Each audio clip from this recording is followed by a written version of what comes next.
ओम नमो सुदेवाय। ओम नमो भगवते वासुदेवाय। ओम नमो भगवते वासुदेवाय। नारायणं नमस्कृत्यं नरं चैव नरोत्तमं देवीं सरस्वतीं व्यासं ततो जयम् उदीरयेत्। नष्टप्रायेषु भद्रेषु नित्यं भागवत सेवया भगवती उत्तम श्लोके भक्ति भवति नैष्टिकी। हरे Krishna. Today we continuing Srimad Bhagavatam, Canto First, Chapter 13. Dhṛtarāṣṭra quits home. Shloka number 49 to 51. Sa ayam adya maharaja स अयम् अद्य महाराज Bhagavan bhut bhavana भगवान् भूत भावनः Kala Rūpa avatirna asyam काल रूपः अवतीर्णः अस्याम् Abhavaya suratvisham अभारा भावाय सुरद्विषाम् Nishpaditam devakrutyam निष्पादितं देवकृत्यम् अवशेषं प्रतीक्षते अवशेषं प्रतीक्षते तावत यूयम् अवेक्षध्वम् तावत् यूयम् अवेक्षत्वम् भवेत यावद इह ईश्वरः भवेत् यावत् इह ईश्वरः धृतराष्ट्रस्य भ्राता धृतराष्ट्रस्य भ्रात्रा गान्धार्या च स्वभार्यया गान्धार्या च स्वभार्यया दक्षिणेन हिमवत ऋषीणाम् दक्षिणेन हिमवत् ऋषीणाम् आश्रमं गतः आश्रमं गतः सः अयम् अद्य महाराज सः अयम् अद्य महाराज भगवान् भूतभावनः भगवान् भूतभावनः कालरूप अवतीर्ण अस्याम् कालरूपः अवतीर्णः अस्याम् अभावाय सुरद्विषाम् अभावाय सुरद्विषाम् निष्पादितं देवकृत्यम् निष्पादितं देवकृत्यम् अवशेषं प्रतीक्षते अवशेषं प्रतीक्षते तावत् इयम् अवेक्षध्वम् तावत् यूयम् अवेक्षत्वम् भवेत् यावद ईश्वरः भवेत् यावत् इह ईश्वरः धृतराष्ट्रस्य भ्राताः धृतराष्ट्रः स भ्रात्राः गान्धार्या च स्वभार्यया गान्धार्या च स्वभार्यया दक्षिणेन हिमवत ऋषीणाम् आश्रमं गतः दक्षिणेन हिमवत् ऋषीणाम् आश्रमं गतः सः अयम् अद्य महाराज भगवान् भूतभावनः कालरूप अवतीर्ण अस्याम् अभावाय सुरद्विषाम् निष्पादितं देवकृत्यम् अशेषं प्रतीक्षते तावत युम् अवेक्षध्वम् भवेत् यावद ईश्वरः धृतराष्ट्रस्य भ्रात्रा गान्धार्या च स्वभार्यया दक्षिणेन हिमवत ऋषीणाम् आश्रमं गतः। हरे कृष्ण। स अयम् अद्य महाराज भगवान् भूतभावनः कालरूपः उत्तीर्ण अस्याम् अभावाय सुरद्विषाम् निष्पादितं देवकृत्यम् अवशेष प्रतीक्षते तावत् यूयम् अवेक्ष्यध्वम् भवेत् यावत् इह ईश्वरः धृतराष्ट्रस्य भ्रात्रा गान्धार्या च स्वभार्यया दक्षिणेन हिमवत् ऋषीणामाश्रमं गतः। आशीष प्रभु जी। सोऽयम् अद्य महाराज भगवान् भूतभावनः कालरूपवतीर्णो अस्याम् अभावय सुरद्विषाम् निष्पदितां देवकृत्यम् अवेशेषां प्रतीक्षते तावद् यूयम् अवेक्षाध्वम् भवेत् यावद् ईश्वरः धृतराष्ट्रस्य भ्राता गान्धार्या च स्वभार्यया दक्षिणेन हिमवत ऋषीणाम् आश्रमं गतः. Translation Hare and purport by the Srila Prabhupada, Jagat Guru Srila Prabhupada ki jai.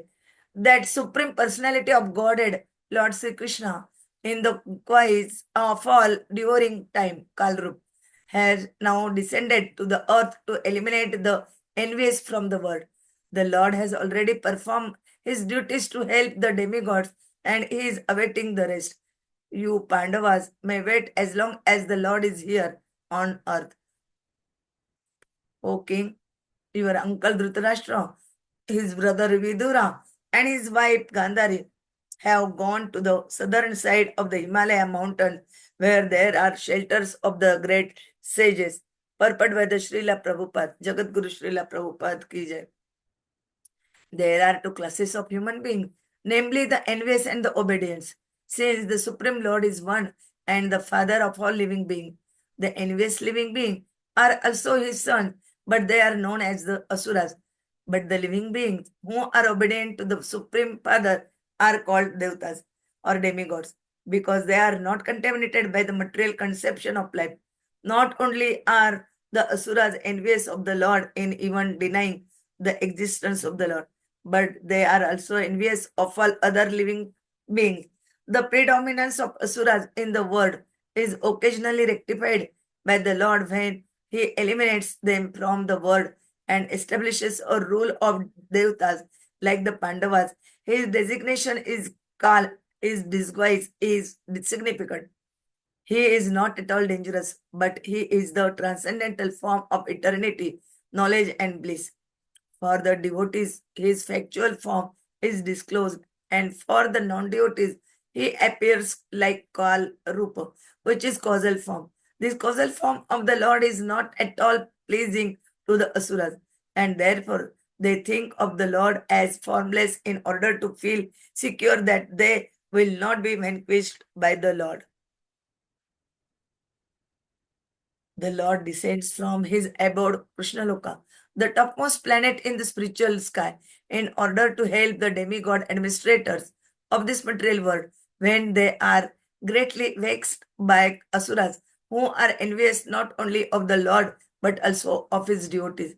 As referred to above, the conditions living beings contact material association by their own choice, dictated by a strong desire to lord it over the resources of the material world and become imitation lords of all they serve. Everyone is trying to become an imitation god. There is keen competition amongst such imitation gods, and such competitors are generally known as asuras. When there are too many asuras in the world, then it becomes a hell for those who are devotees of the Lord. Due to the growth of the asuras, the mass of people who are generally devoted to the Lord by nature and the pure devotees of the Lord, including the demigods in higher planets, pray to the Lord for relief. And the Lord either descends personally from his abode or disputes some of his devotees to remodel the fallen condition of human society or even animal society. Such disruptions take place not only in human society but also among animals, birds, or other living beings, including the demigods in the higher planets. Lord Sri Krishna descended personally to vanquish asuras like Kaunsa, Jarasandha, and Shishupal. And during the reign of Maharaj Yudhishthira, almost all these asuras were killed by the Lord.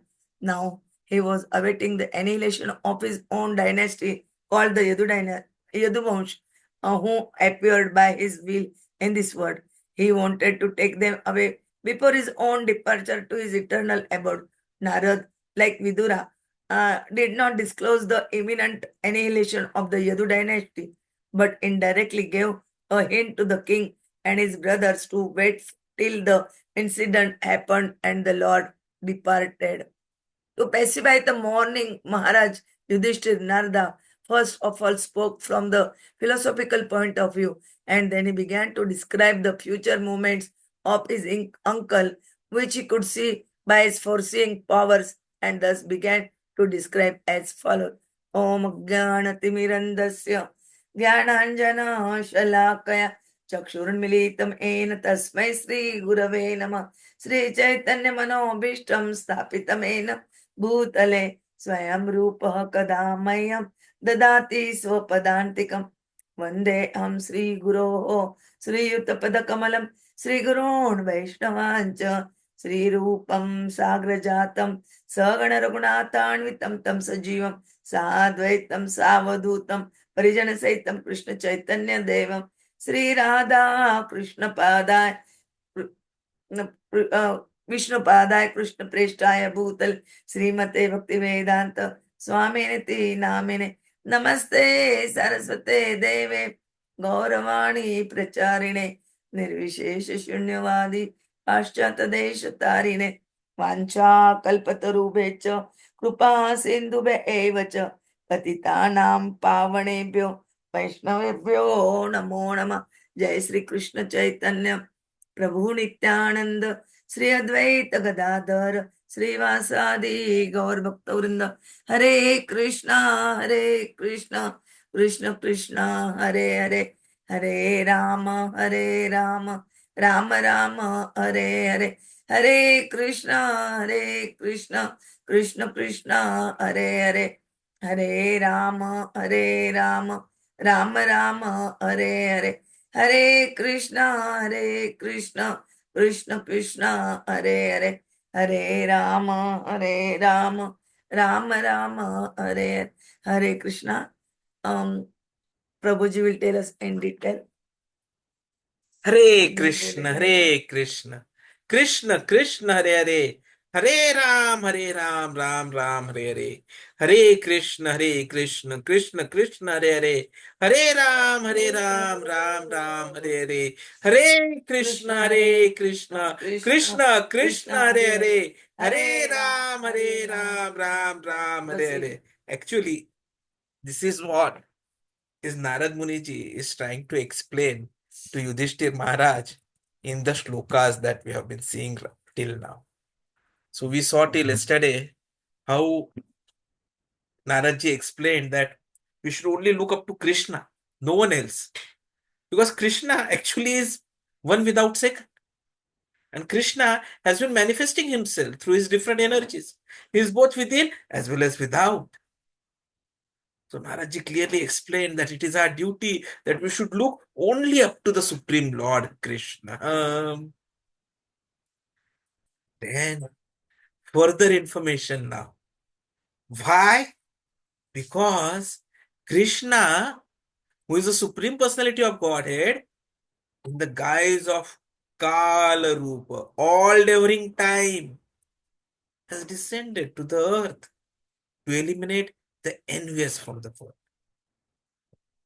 And not only that, he has actually performed all his duties. And why did he do the duties? To help the demigods. And right now, Krishna is awaiting the rest. So, Narad Muniji is telling Yudhishthir that even you Pandavas, you should also wait as long as the Lord is here on earth. As far as your uncle is concerned, his brother Vidura is concerned, your aunt Gāndhārī is concerned, have all gone to the Himalayas on the southern side. And there are many shelters of great sages. So you need not worry. What is important to remember is that Krishna is here right now in kāla-rūpa. And he is Supreme Lord. And he is there right now. Adya.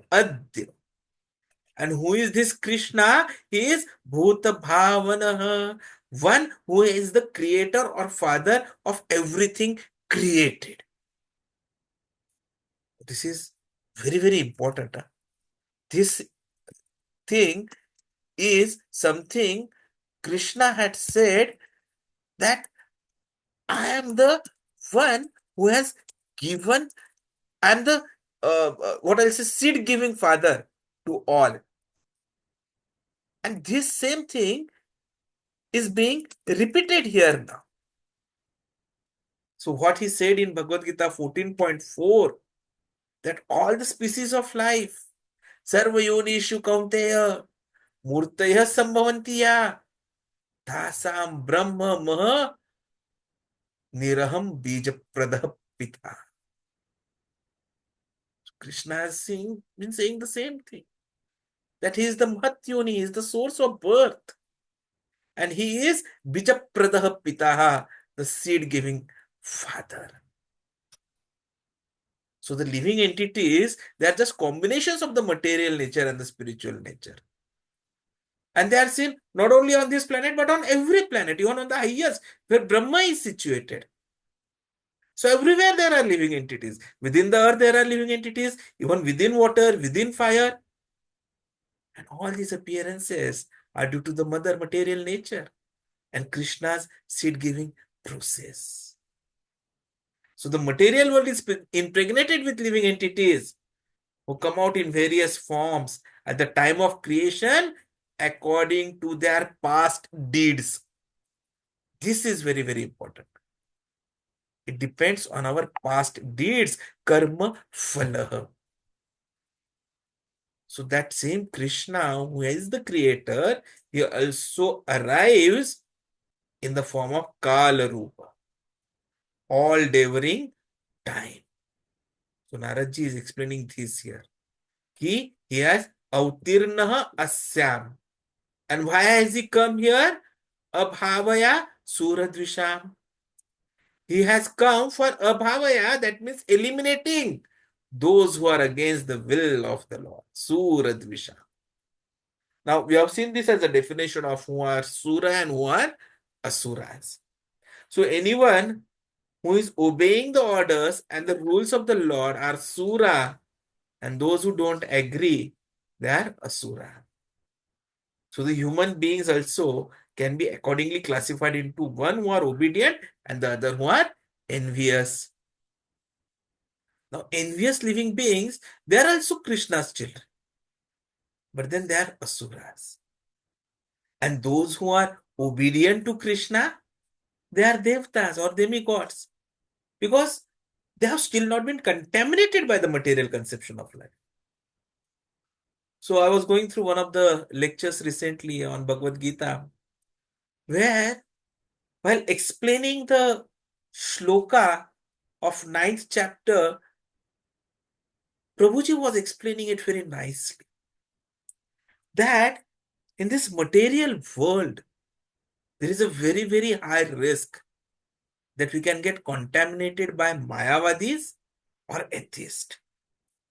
And that is where Krishna is asking us to be very, very careful, because it results into mogha.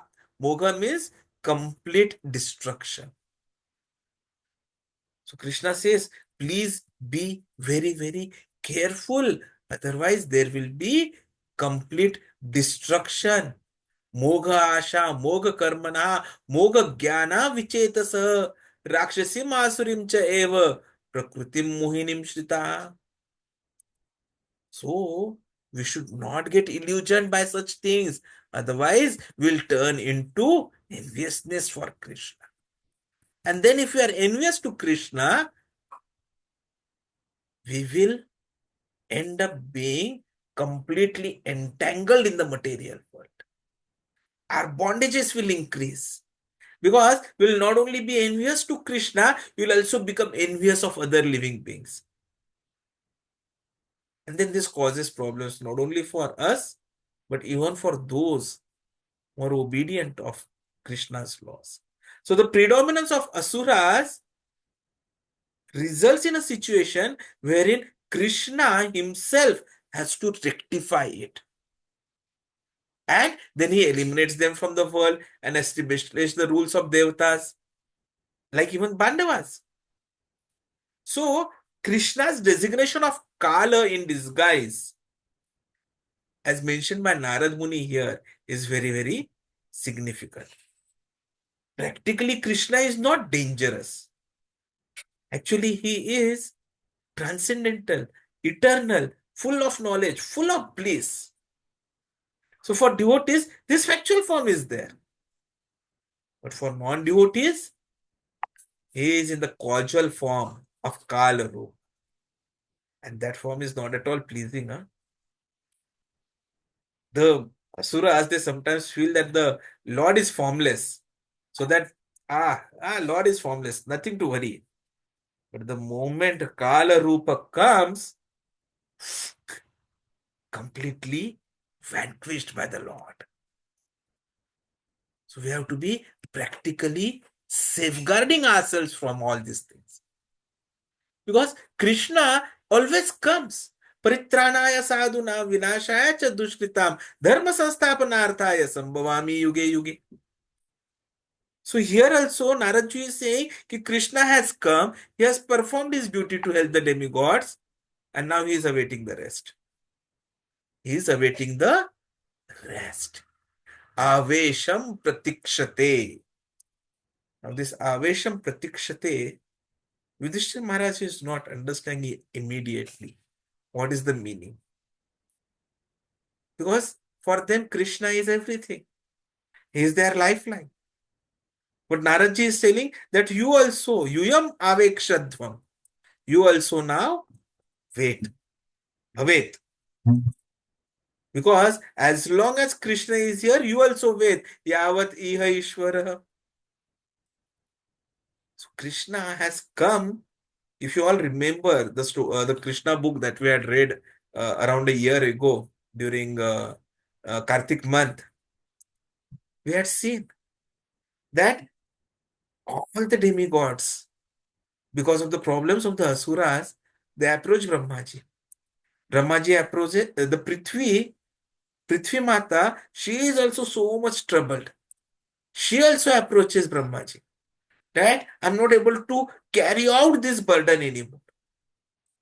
So then Brahmaji takes them all along and goes at the bank of Shirsagar. And that is where they pray. And then Krishna says, don't worry, I am coming. You just go and relax. And that is how Krishna comes as it is. He does not take an incarnation this time. So he is avatari and not an avatar. But then the living beings who are conditioned because of contact by material association, they are not aware of these facts. It was their own choice because they had a strong desire to lord it over the resources of material world that they had to come in this material world. And they are all trying to imitate Krishna. All they do. Everyone wants to lord it over. And then when there are so many asuras, it really becomes hellish for the devotees of the Lord. Even the mass of people who are generally devoted to Lord by nature, pure devotees, demigods, everyone gets trouble, and so everyone prays to Lord for relief. And then what Krishna does is either he descends personally or deputes any of his devotees to remodel the fallen condition of the human society, animal society. Because the disruptions, they are happening in animals also, birds also, other living beings also. So here, in this particular Leela, Krishna has descended personally to vanquish asuras like Kaunsa, Jarasan, Shishupal. And then all of them were killed. But now he was taking rest. He was awaiting rest. And what is that awaiting rest? He was waiting for annihilation of his Yaduvamsha, which had appeared by his own will. So he wanted to take them away before his own departure. So Naradji was knowing this, like Vidura. But then they did not disclose this to Pāṇḍavas because it would have grieved them a lot. So he only told them indirectly that you Pandus, you also please wait till the actual incident happened and the Lord went back. But then there was still that fear in his mind. What about my uncle? What about my auntie? What about Vidurji? So there now Naradji, after giving all this philosophical information, is also telling the future. So he's telling that your uncles, your aunt, they have gone to Himalayas, and on the Himalayas, he says, they have gone on the southern side. Now, southern side of the Himalayas, there are a lot of sages who are doing penances, different types of tapas, yagyas, and they have got a lot of hermitages built there. And there are so many shelters. So people generally go to the Himalayas and take shelter there and continue their journey on path of self-realization. So your uncle, they have gone actually there. So it's not that, as I mentioned earlier, that they, even if they are in the forest, they will get their food. No, they have actually gone on the shelter of great sages. And you need not worry. He is going to describe further what is going to happen.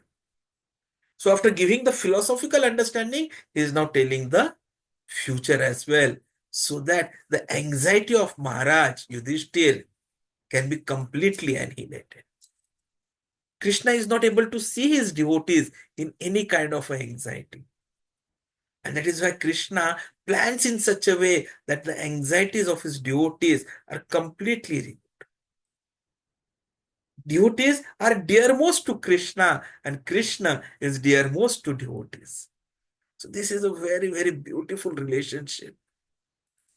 And we, through these shlokas, are being exalted that we should also develop that kind of a devotional service, that kind of a confidence on Krishna. We should also surrender fully to Krishna. We should always have ourselves remembering Krishna. Because only remembrance of Krishna all the time, irrespective of the circumstances, is going to be something which is going to be useful for us, especially when we appear for the final exam, which can be due any time, any moment. We are not that lucky that we'll be told that we are having to face death after 7 days. So we have to prepare for this journey always. We have to be ready to face the destination anytime, any moment. So whatever Narad Muniji was trying to tell Yudhishthir Maharaj in these shlokas, from philosophical standpoint, was actually meant to make us understand the flickering nature of the material body, the importance of giving up all kinds of attachment to material relations, material well-beings, the necessity to get ourselves on the path of self-realization, renounce everything over a period of time, because Krishna is finally the one with whose will everything happens. So even if there are problems in our life, if Krishna wills, they will vanish as it is. And Krishna will will anything only and only for his devotees. So we need to keep chanting, keep praying, keep reading, and following the sadhana consistently. Hare